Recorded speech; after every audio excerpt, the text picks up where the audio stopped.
Bonjour. Depuis quelques semaines, le service réglementaire de Cosmed est fortement sollicité par les industriels concernant la question des allergènes. Aussi, nous avons choisi de consacrer ce 5 minutes pour comprendre à l'étiquetage des allergènes.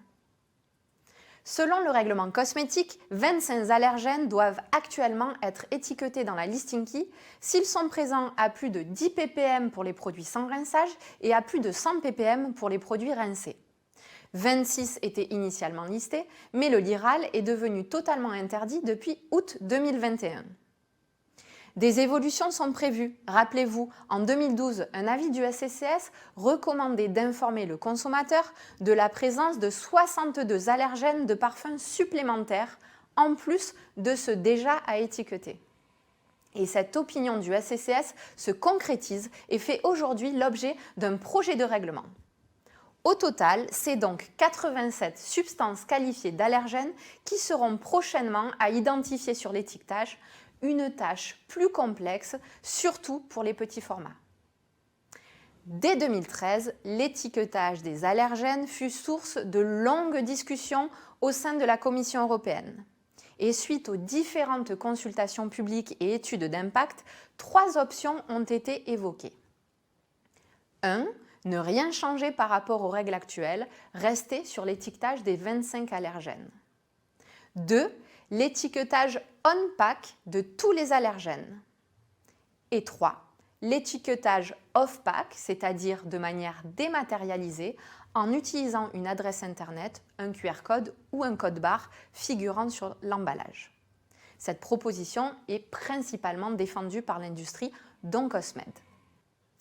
Lors de la dernière réunion du groupe de travail sur les produits cosmétiques de la Commission européenne en novembre 2021, la proposition de règlement allait clairement dans le sens de l'étiquetage sur l'emballage, de manière à rendre accessible l'information également aux consommateurs sans accès à Internet.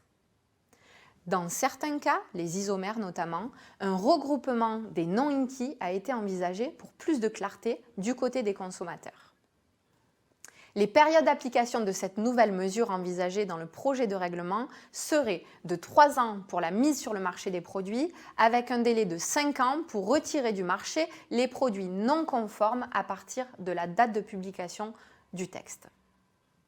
Le projet final sera partagé très prochainement pour consultation et les délais incompressibles des contributions, des votes du Parlement européen et du Conseil européen conduisent à une adoption du nouveau règlement qui est prévu vers le premier trimestre 2022.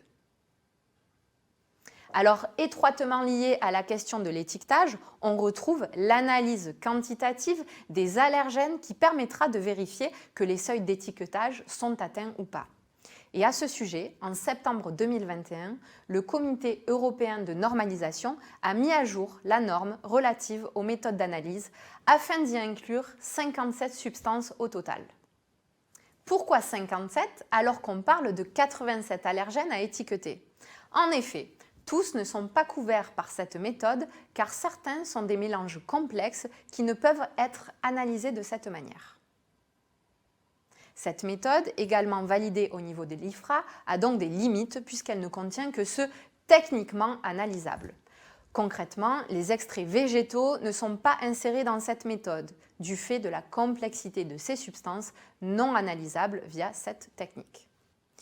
Du côté des parfumeurs, la nouvelle liste des allergènes étant à présent connue, les bases de données devraient être mises à jour au fur et à mesure. D'ailleurs, certains commencent à envoyer de nouveaux certificats sur la base de la liste étendue. Et si vous souhaitez consulter cette liste, n'hésitez pas à questionner notre équipe réglementaire. À très vite pour un nouveau numéro de Cosmed TV.